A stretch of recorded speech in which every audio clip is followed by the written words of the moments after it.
사무엘상 20장. 그때 다윗은 라마의 나요스에서 달아났습니다. 다윗은 요나단에게 가서 이렇게 물었습니다. 내가 무슨 잘못을 했나? 내 죄가 무엇인가? 내가 자네 아버지에게 무슨 잘못을 저질렀기에 자네 아버지가 나를 죽이려고 하는가? 요나단이 대답하였습니다. 아닐세, 자네는 결코 죽지 않을 걸세. 아버지는 아무리 작은 일을 하시더라도 먼저 나에게 말씀을 해주신다네. 자네를 죽일 생각이 있었다면 반드시 나에게도 말씀해 주셨을 걸세. 아버지는 결코 자네를 죽이지 않을 걸세. 다윗이 다시 말했습니다.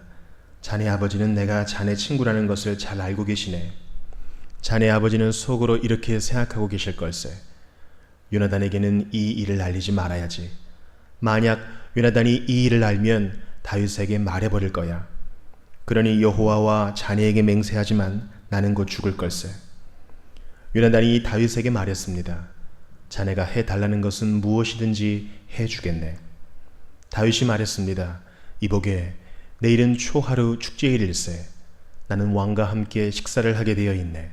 하지만 나는 3일 저녁까지 들에 숨어 있겠네.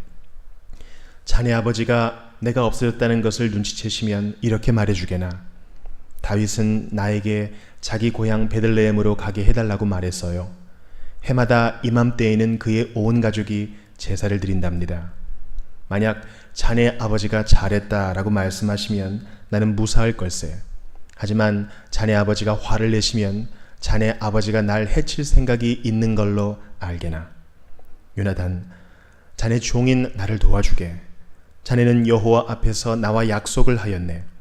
나에게 죄가 있다면 자네가 나를 죽이게나. 자네 아버지에게 넘겨줄 필요가 없지 않겠나? 요나단이 대답했습니다. 아닐세, 결코 그럴 수 없네. 아버지가 만약 자네를 해칠 생각을 갖고 있다는 것을 알게 되면 반드시 자네에게 알려주겠네. 다윗이 물었습니다. 자네 아버지가 자네에게 엄하게 대답하면 누가 나에게 알려줄 수 있겠나? 요나단이 말했습니다. 들로 나가세. 그래서 요나단과 다윗은 함께 들로 나갔습니다. 요나단이 다윗에게 말했습니다. 이스라엘의 하나님 여호와 앞에서 이렇게 약속하네. 모레 이맘때까지 아버지의 마음을 알아보겠네. 만약 아버지가 자네에게 나쁜 마음을 품고 계시지 않다면 자네에게 그 소식을 알려주겠네. 하지만 만약 아버지가 자네를 해칠 마음을 품고 계시다면 그 사실도 자네에게 알려주겠네. 그래서 자네가 안전하게 멀리 도망갈 수 있도록 하겠네. 그렇게 하지 않는다면 하나님께서 나에게 무서운 벌을 내리셔도 감당하겠네. 여호와께서 내 아버지와 함께 계시던 것처럼 자네와도 함께 계시기를 바라네. 내가 살아있는 동안 나에게 여호와의 사랑을 베풀어 주게나. 그래서 내가 죽지 않게 해주게.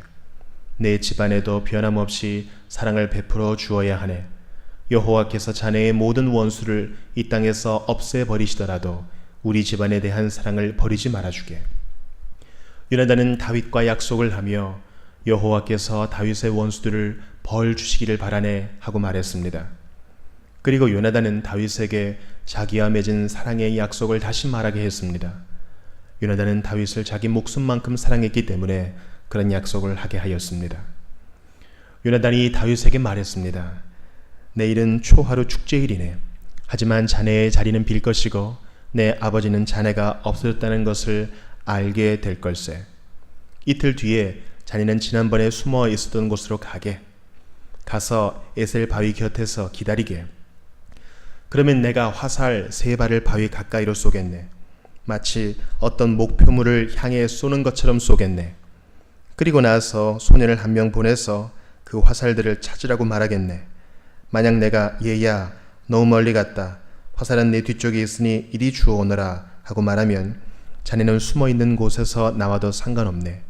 여호와께 맹세하지만 자네에게 위험한 일이 없을 테니 그곳에서 나와도 좋을 걸세. 하지만 만약 내가 얘야 화살은 내 앞쪽에 있다 하고 말하면 여호와께서 자네를 보내시는 것으로 알고 그곳을 떠나게나. 우리가 이야기한 것을 기억하게. 여호와께서는 자네와 나 사이의 영원한 증인이시네. 그리하여 다윗은 들에 숨었습니다. 초하루 축제일이 이르자 왕이 식탁에 앉았습니다. 왕은 언제나 앉던 자리인 벽 가까이에 앉았습니다. 요나단은 왕의 맞은편에 앉았고 아브넬은 왕의 곁에 앉았습니다. 하지만 다윗의 자리는 비어 있었습니다. 그날 사울은 아무 말도 하지 않았습니다. 사울은 다윗에게 무슨 부정한 일이 생겨 나오지 못한 거겠지라고 생각했습니다. 이튿날은 그 달의 두 번째 날이었습니다. 다윗의 자리가 또 비어 있었습니다. 이번에는 사울이 요나단에게 물었습니다. 이새의 아들은 왜 이 식탁에 어제도 오지 않고 오늘도 오지 않는 거냐? 요나단이 대답하였습니다. 다윗이 나에게 베들레헴으로 가게 해달라고 부탁했습니다. 다윗은 우리 가족이 마을에서 제사를 드리니 가게 해주게. 형이 나를 오라고 했네. 자네가 내 친구라면 내 형들을 만나게 해주게 하고 말했습니다. 그래서 다윗은 왕의 식탁에 나오지 못했습니다. 그러자 사울은 요나단에게 화를 내며 말했습니다. 이 바보 같은 놈아. 그래, 난 내가 이새의 아들 다윗의 편인 줄 알고 있었다. 너는 너뿐만 아니라 너를 낳아준 내 어미도 수치스럽게 만들고 있다.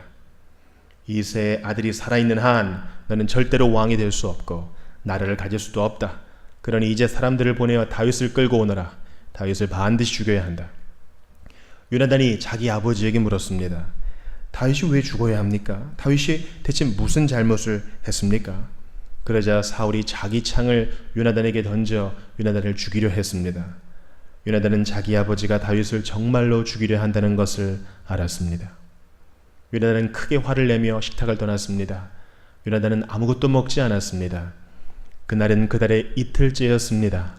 요나단은 다윗을 죽이려는 자기 아버지의 모습을 보고 마음이 상했습니다.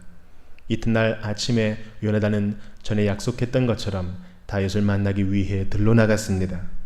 요나단은 어린아이를 데리고 갔습니다. 요나단은 아이에게 달려가서 내가 쏘는 화살을 찾아오너라 하고 말했습니다. 아이가 달려가자 요나단은 아이의 앞으로 화살을 쏘았습니다. 아이는 화살이 떨어진 곳으로 달려갔습니다. 요나단은 이 아이 뒤에서 외쳤습니다. 화살이 내 앞쪽에 있지 않느냐? 요나단이 또 외쳤습니다. 서둘러서 빨리 뛰어가거라.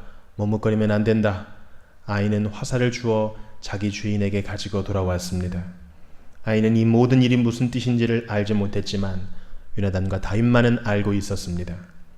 그리고 나서 요나단은 자기 무기를 아이에게 주면서 마을로 돌아가거라 하고 말했습니다. 아이가 떠나자 다윗은 바위의 남쪽에서 나왔습니다. 다윗은 땅에 머리를 대고 요나단에게 절을 하였습니다. 다윗은 그렇게 3번 절을 하였습니다. 그리고 나서 다윗과 요나단은 서로 입을 맞추면서 함께 울었습니다. 다윗이 더 많이 울었습니다. 요나단이 다윗에게 말했습니다. 평안히 가게. 우리는 여호와의 이름으로 맹세하였네. 여호와께서 자네와 나 사이에 그리고 우리의 자손들 사이에 영원한 증인이시네. 그리고 나서 다윗은 떠났고 요나단은 마을로 돌아갔습니다.